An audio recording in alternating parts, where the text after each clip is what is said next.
Yeah, as JP said, I'm Charlie Lyons. I'm the SVP of Agentic Commerce for Beyond. We're a tech consultancy. I am delighted to be joined by Sandrine.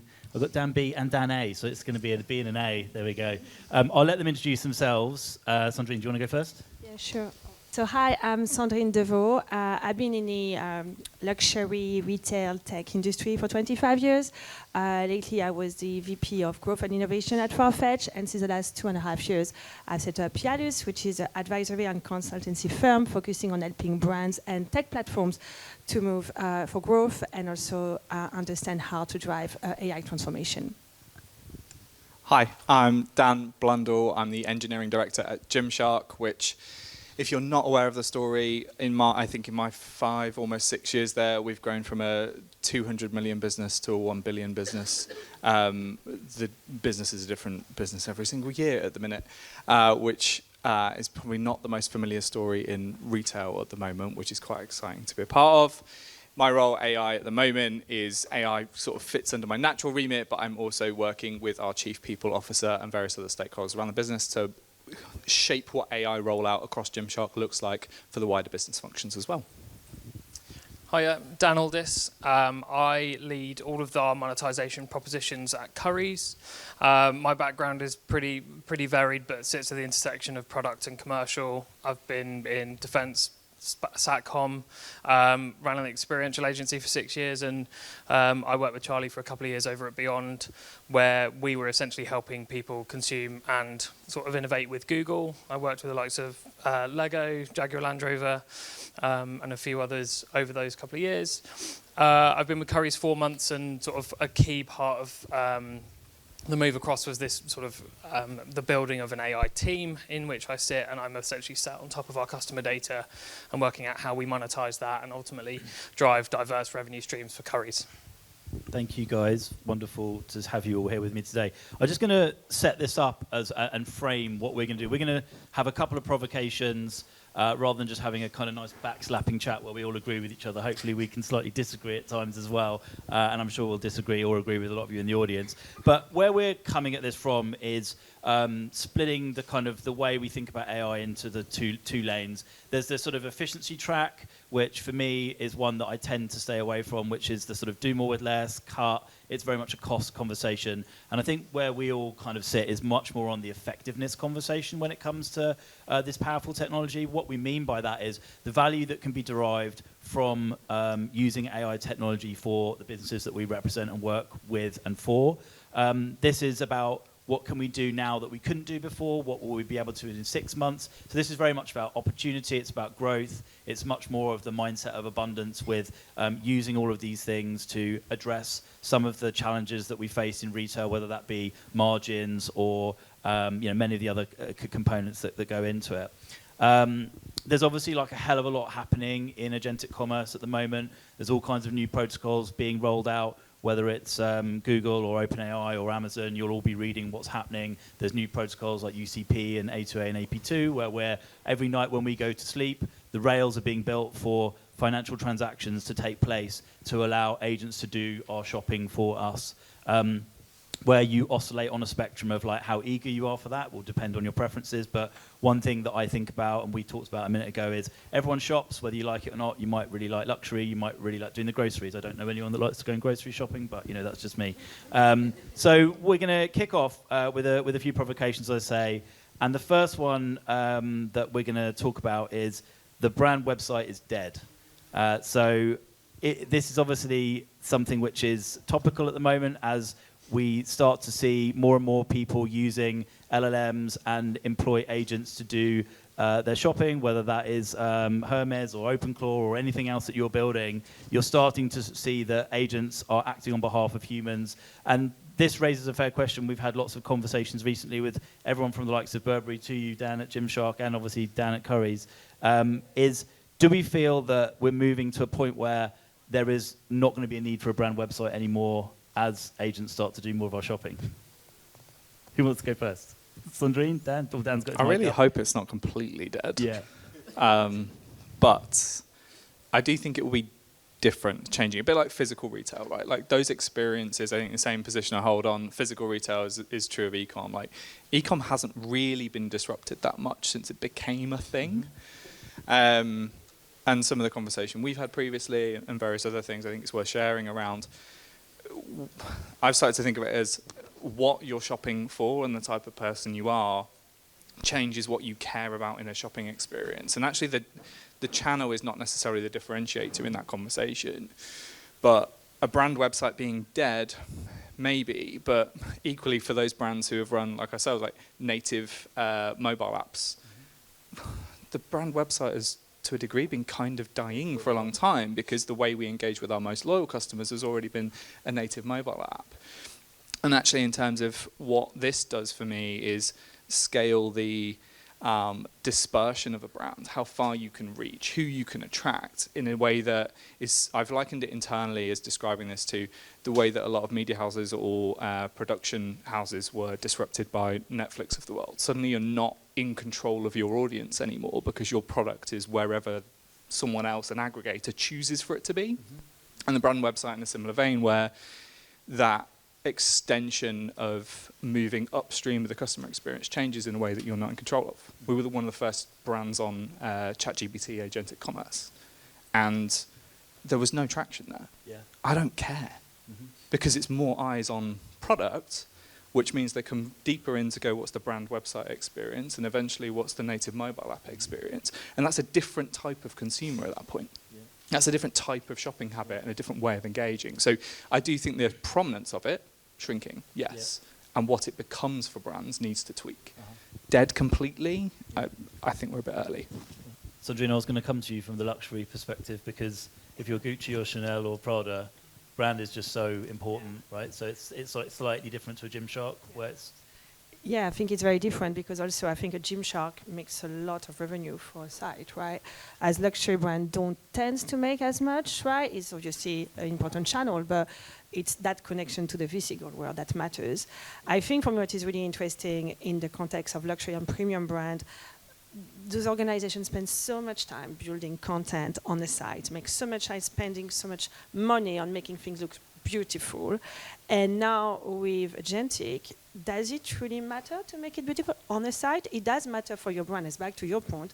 You need to be seen across all the different touch points, but you don't necessarily get inspired going into Chanel.com or Burberry.com. You get inspired by seeing, in out of doors or in Instagram or in social media that makes you actually validated that. So I think also the challenge is now, obviously we see, and I'm sure you guys saw it with your site, right? The drop in SEO traffic and how that means in terms of the importance of geo and all of those optimization.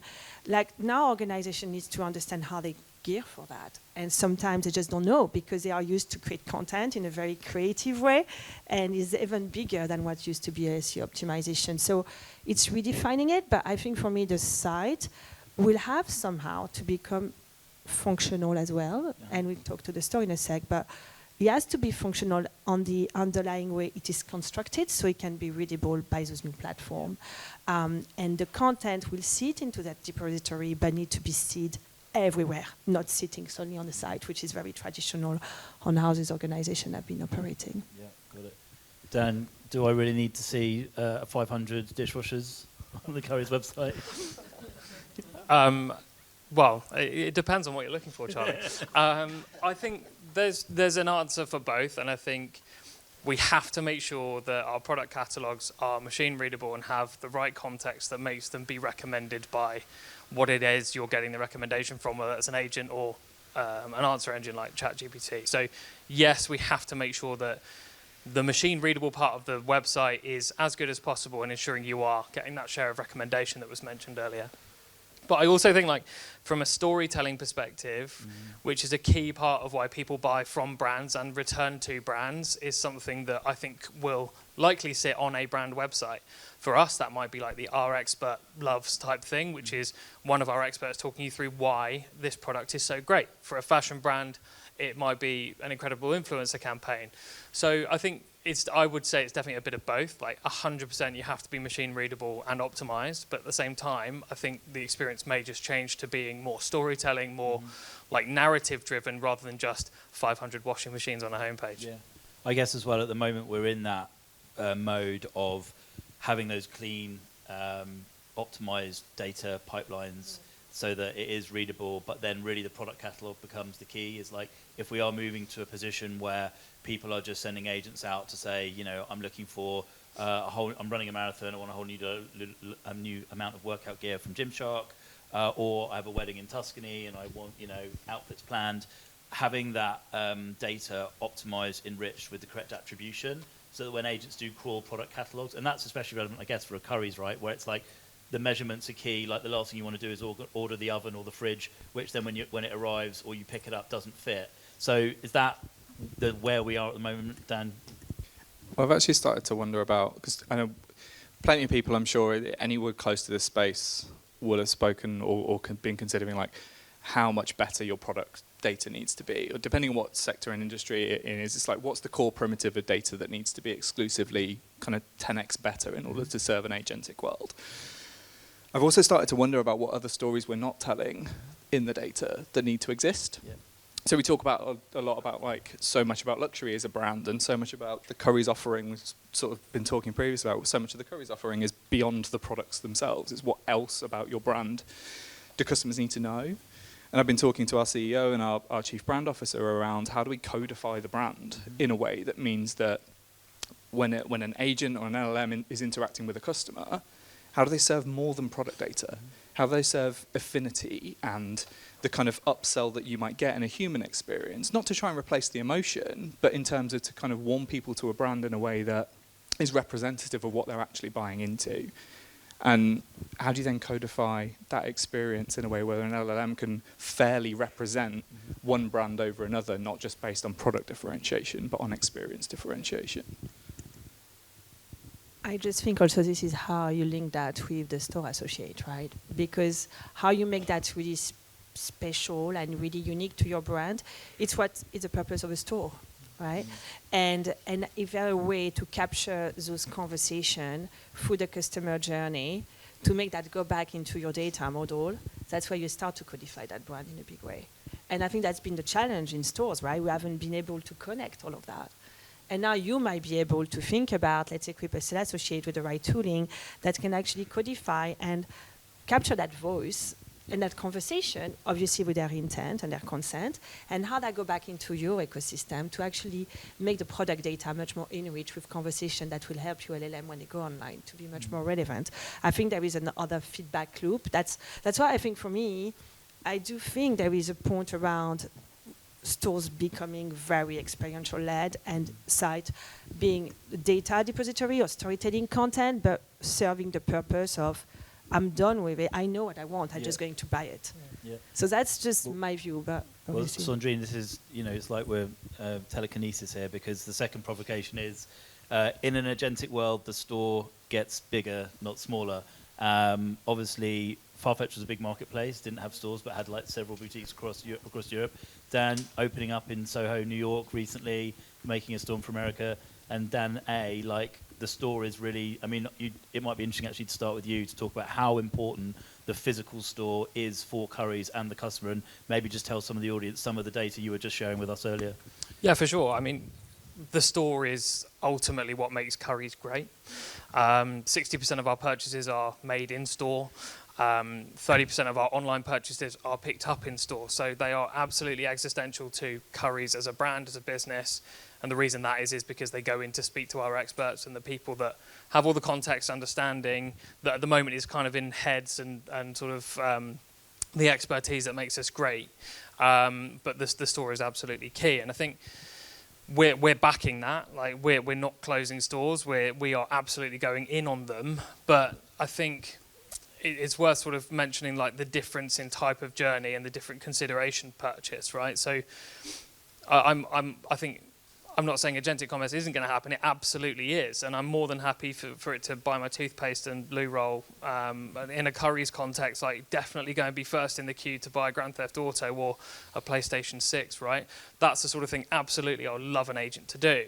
But there are certain things that have a massive, like really quite long consideration timeline. For instance, a £2,000 70-inch TV is something that most people save up for, really care about, and care about the difference between OLED and QLED and Samsung and LG.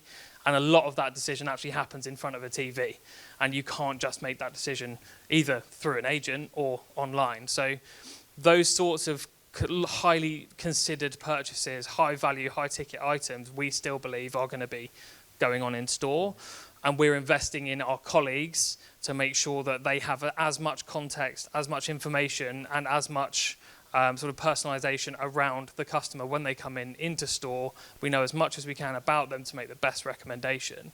Because ultimately we know they're going to have far more context and more information from their consideration and journey online before they've come into store. It's about joining all of that up together to make sure that we're recommending the right product, it's in stock, and they can walk away with it at the end of their sort of Currys journey. So we're investing massively in supercharging our in-store experts to provide that experiential moment in store. So it's almost like automating everything that happens around that physical human experience for you guys at the moment. Yeah, 100%. And it's about surfacing as much of that context in like a relevant, easy to consume way where you can still have a human conversation, right?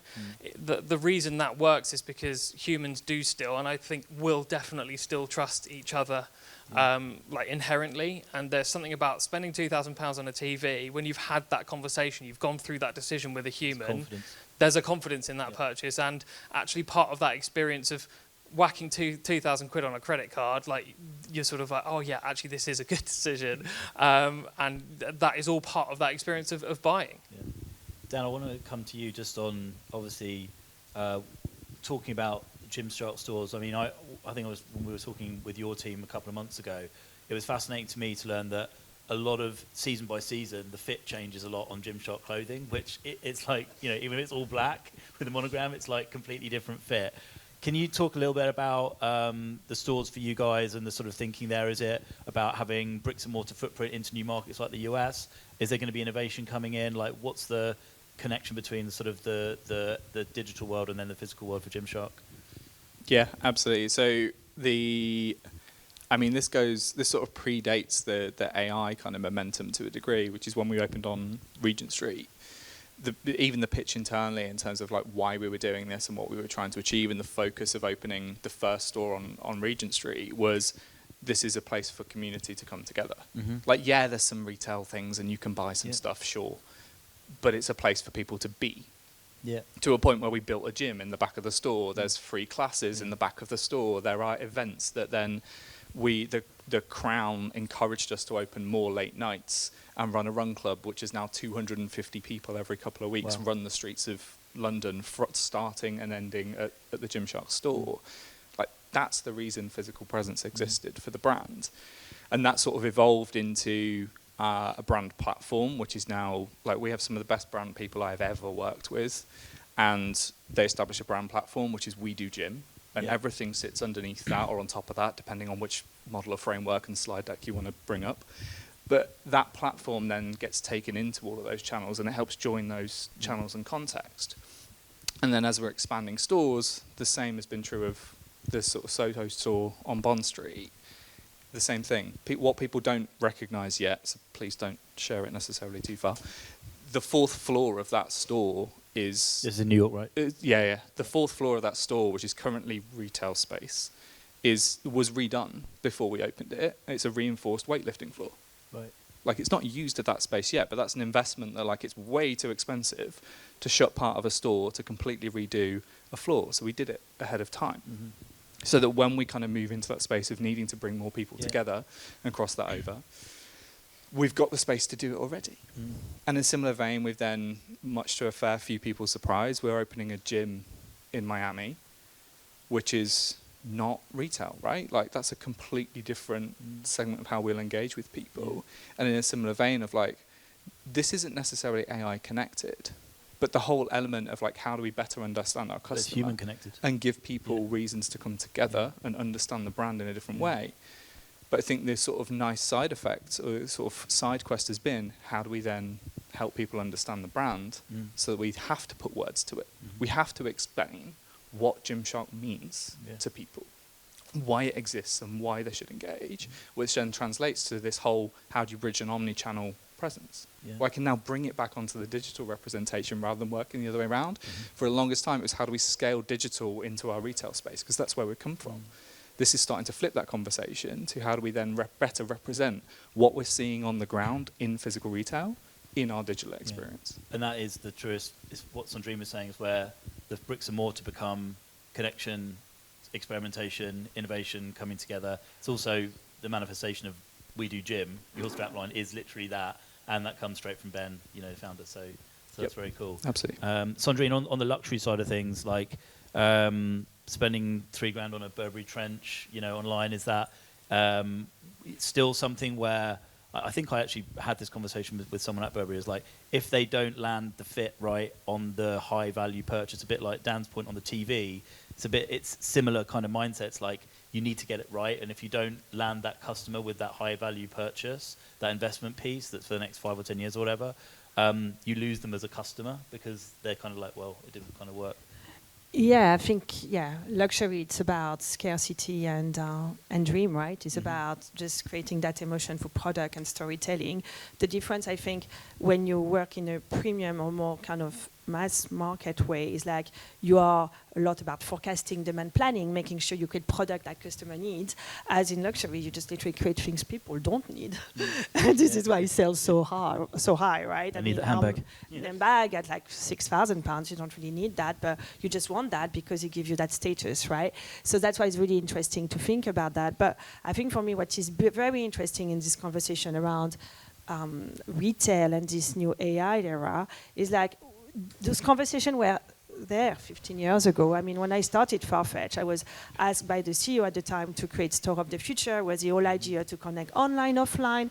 We launched in 2018 or actually 17. Was this for Chanel? It was actually for Browns, the multi-brand boutique in London. We launched the first connected retail stores before actually Amazon in the East End, and then we rolled it out in Mayfair, and then from that channel use this technology to do it. So all of that stuff is not new, I think, and it was really hard back then to connect that online to offline because we knew that the big missing point was the data on the retail side, right? How do you capture that customer intent when the customer gets in the stores, when you browse like the product you are saying? How do you know that? You just don't. Now I think with AI, you have opportunity to do that at scale, and I think what is really truly interesting is again how you equip your sales associate with AI tooling, self-serving tool that allows you to recognize that customer faster, that allows you to have that conversation when you capture that and become the context of the data profiling of each of the customer. This is for me fascinating because I spend so much time on this in so many different ways, testing RFID, testing NFC tag, testing like digital screen, fitting rooms, and so on and so forth. And it was fine, but it wasn't as scalable. Now I think with AI, that can go in such a different way, while you keep, from a luxury brand point of view, the human in the center of that conversation. So I think the site is becoming much more conversational with AI tooling that helps you to navigate through the catalogs, as the store is becoming the center of human connection, but they are equipped the right tool to give me that service I need. I just want to touch on another thing we were talking about is one area where I do think agents can be very good is around those big retail moments that go on through the year, Black Friday, Cyber Monday, holidays, where you may want to take advantage of those retail windows. You have a wish list or a basket preloaded, and you say to your agent, the minute we go into sale, like sweep that up, get me that TV. I want all of the new marathon running gear for my post-holiday belly. So can I just talk a little bit about some of those retail moments through the year and how important they are, and how you maybe see agents like playing a role in like how people shop in those moments? I'm more than happy to start because it's also the stuff of nightmares for me for a different reason. I think there's absolutely like this place for. I tested out I think it's live now. I don't know. It was a kind of agentic flow from Google where they were looking at a price tracker that was essentially going to buy up a product. If you as a user could set a certain target price, right? And it would just buy it. Yeah. So we tested that out, and I was like, this looks amazing from like a general commerce point of view. Like, wouldn't that be brilliant from a customer experience point of view? Like, that's a great thing to offer consumers. Wonderful. We also, though, have had, I guess, the opposite challenge over the past 18 months, Gymshark relaunched a couple of very sought after old ranges, which was done on a scarcity model. There really weren't many of them. It's probably very familiar territory in your world as well, Sandrine. Like, we then had a very short inventory run of certain products, which were people wanted to grab hold of really, really quickly. GTA 6 launch type thing of like, I want to be the first to get this thing. Now, we got botted 3 launches on a row, really badly.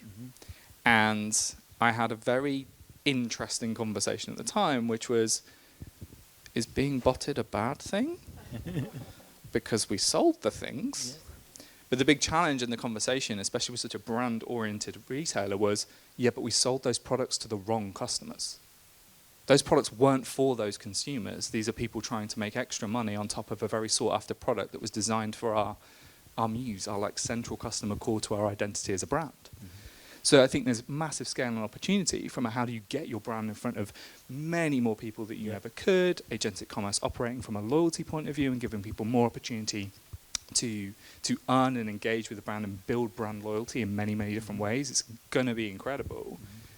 But there's the flip of that, which is if you've got the next Yeezy trainer, or in our case, the next Onyx shirt, and you sell it to then a bunch of people who are layering on a whole load of profit, that poses a very different problem. And we've had to do so much work to then try and figure out how to limit the sale of those types of products to customers who aren't our most loyal consumer. Because there are ways and means around automating checkouts, which then people are using AI to automate a checkout process, which is getting around a lot of those things. And it led into the conversation over, well, what if I then offload that transaction to an agent that's legitimately operating on my behalf? Yep. Do we accidentally block those because they're not a real human? Like, how do we engage with that? So. I think that's really interesting because actually I had a conversation with a luxury brand on that, which literally are planning to block those type of bot because they just don't think it's aligned with their value and with what they are as a brand. So this is all dilemma between okay, selling versus actually keeping the brand ethos. So yeah, I just think there is a lot more to come on that, to be honest with you. I think we're getting into a world where the brands will have to make decisions on how they arbitrate around this. At the same time, when we're talking about agentic commerce and who is going to win in that sphere, right? Who is going to be the player that is going to be my personal shopper, right? It could be in luxury, grocery, fashion, whatever. And genuinely, that would be genuine. So how do you open that anyway? I think the challenge with luxury on that use case is also you try not to sell too much. Actually, you don't want people to buy too fast. That's the whole point of scarcity again. So I think the luxury will be probably a bit laggard in that space at the moment. Dan, any points from you on the... I really don't want to top up. Okay, fair enough. JP, I'm looking at you. I think we've got 3 minutes left on our allocated slot. Should we just 3 minutes? Okay.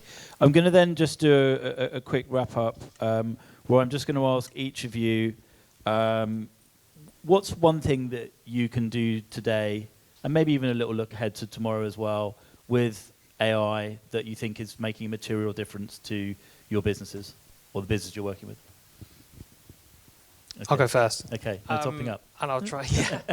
You can't top up if you go first. Try and keep it to one sentence. Yeah, exactly. Yeah. It's kind of boring from an AI perspective, but actually it's like the customer data side of things for us, that first party data is incredibly rich. It's now infinitely better than it was a year ago. And we have access to it, we trust it, it's available, and we're building everything on top of that. So that has unlocked a whole ton of opportunities, and from my perspective, like a whole load of monetization opportunities as well. So that's super exciting. But from a store's perspective, that has also allowed us to add so much more context to our experts in store.